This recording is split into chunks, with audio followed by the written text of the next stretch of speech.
79वें स्वतंत्रता दिवस समारोह की तैयारियों को लेकर रामकृष्णनगर उप जिला प्रशासन में आयोजित हुआ समीक्षा बैठक।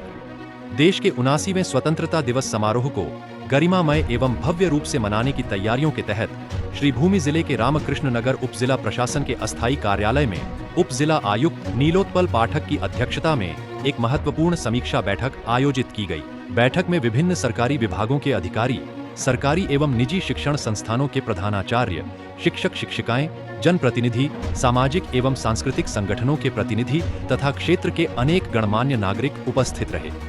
बैठक में सर्वसम्मति से निर्णय लिया गया कि प्रत्येक वर्ष की भांति इस वर्ष भी स्वतंत्रता दिवस को पूरे सम्मान, अनुशासन और देशभक्ति के वातावरण में विविध कार्यक्रमों के साथ भव्य रूप से मनाया जाएगा। बैठक में बताया गया कि इस वर्ष का मुख्य समारोह रामकृष्ण नगर रामकृष्ण विद्यापीठ हायर सेकेंडरी स्कूल के खेल मैदान में आयोजित किया जाएगा। कार्यक्रम की शुरुआत प्रातःकाल लाउडस्पीकर के माध्यम से देशभक्ति गीतों के प्रसारण के साथ होगी। इसके बाद विद्यालयों के छात्र छात्राओं की सहभागिता से एक भव्य प्रभात फेरी निकाली जाएगी। निर्धारित समय पर सभी सरकारी एवं निजी शिक्षण संस्थानों, सरकारी कार्यालयों तथा अन्य संस्थानों में राष्ट्रीय ध्वज फहराया जाएगा। इसके उपरांत पूरे दिन सांस्कृतिक, शैक्षिक एवं देशभक्ति पर आधारित विभिन्न कार्यक्रमों का आयोजन किया जाएगा। बैठक के उपरांत उप जिला आयुक्त नीलोत्पल पाठक ने पत्रकारों को संबोधित करते हुए 15 अगस्त के अवसर पर आयोजित होने वाले सभी कार्यक्रमों की विस्तृत जानकारी दी। उन्होंने क्षेत्रवासियों से स्वतंत्रता दिवस समारोह में बढ़ चढ़कर भाग लेने और राष्ट्रीय पर्व को उत्साह एवं गरिमा के साथ मनाने की अपील की। बैठक में अन्य प्रमुख उपस्थित लोगों में रामकृष्णनगर सर्किल अधिकारी अंतरापाल, बीडीओ बनिका चेतिया, प्रशासनिक अधिकारी प्रकाश सेकासेप, वार्ड आयुक्त संदीप दत्ता, रामकृष्णनगर संयुक्त सांस्कृतिक मंच के अध्यक्ष मृगांक दत्ता चौधरी, बाबाई विश्वास, नवायन भट्टाचार्य सहित अनेक गणमान्य व्यक्ति उपस्थित थे। रामकृष्णनगर से हीरक बनिक की रिपोर्ट, एबी न्यूज असम 19।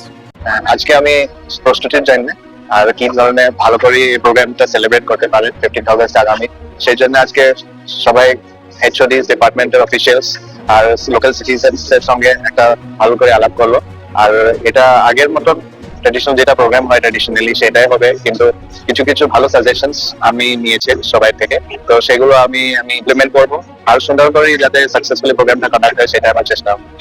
বিশেষ মানে আমার অ্যাজ ইউজুয়াল যেটা সেট প্রোগ্রাম সেটাই হবে, কিন্তু আমি ভাবছি যেটা একটা গরম যেটা ওয়েদার কন্ডিশনটা এটা খুব ছোট ছোট বাচ্চাগুলো যে আসবো, আমি ভাবছি প্যারেড কন্টিনেন্সের এজ গ্রুপটা অল্প বড় ছেলে বড় মেয়ে সেগুলোকে দিয়ে ক্লাস 9 মধ্যে স্টার্ট করবো আমি। তো সেটা আমি রিকোয়েস্ট করছি সবাইকে কি ছোট বলে হয়তো প্রবলেম হবে শরীরে, সেই জন্য হায়ার এজ গ্রুপের কন্টিনজেন্স থাকবো। তারপরে আমি কালচারাল প্রোগ্রামও শর্ট করবো, যার জন্য আমি বলছি 3-4টা খালি কালচারাল প্রোগ্রাম থাকবো আর সুন্দর করে যেটা হয় programme sweet short and sweet. Weather এখন বৃষ্টির জন্য হয়তো আমার প্যারেড গ্রাউন্ডটা অল্প খারাপ হচ্ছে, সেই জন্য পিডব্লিউডি রোডসটাকে আমি দায়িত্ব দিচ্ছি কি অ্যাপ্রোচ রোড থেকে শুরু করে পুরো প্র্যাকটিস যেটা আমার 7-8 তারিখ শুরু হবে সেটা তো আমি গ্রেভেল দিয়ে অল্প রিকোয়ারমেন্ট যেটা আছে সার্ফেসটা যাতে ভালো করে রাখে সেটা আমি চেষ্টা করবো। আর ওয়েটিং এর জন্য একটা আলাদা করে শেড রাখবো যার জন্য সবাই সুবিধা হয়। তো আমি প্রস্তুত কি যদি খারাপ ওয়েদারও হয় আমি প্রোগ্রামটা ভালো করে করতে পারবো। এটা আমি খুব গৌরবের কথা কি রামকৃষ্ণনগরের যে পাবলিক আছে, যে সিটিজেন্স আছে, ওরা সব সরকারি যেটা প্রোগ্রাম হয় সবাইতে খুব ভালো করে ওরা অংশগ্রহণ করে। আর আমার এইটাই আমি যে সব দিনে হয় আমি আগামী 15th আগস্টে তো আমি এক্সপেক্ট করছি কি সবাই ভালো করে সবে আসে প্রোগ্রামটা নিজস্ব ভাবে আর প্রোগ্রামটা সেরেমোনিয়াল যে ডিস্ট্রিবিউশন হয় সবাই আসে বসে ভালো করে প্রোগ্রামটা উপভোগ করে, সেটা আমি সবাইকে আহ্বান করছি।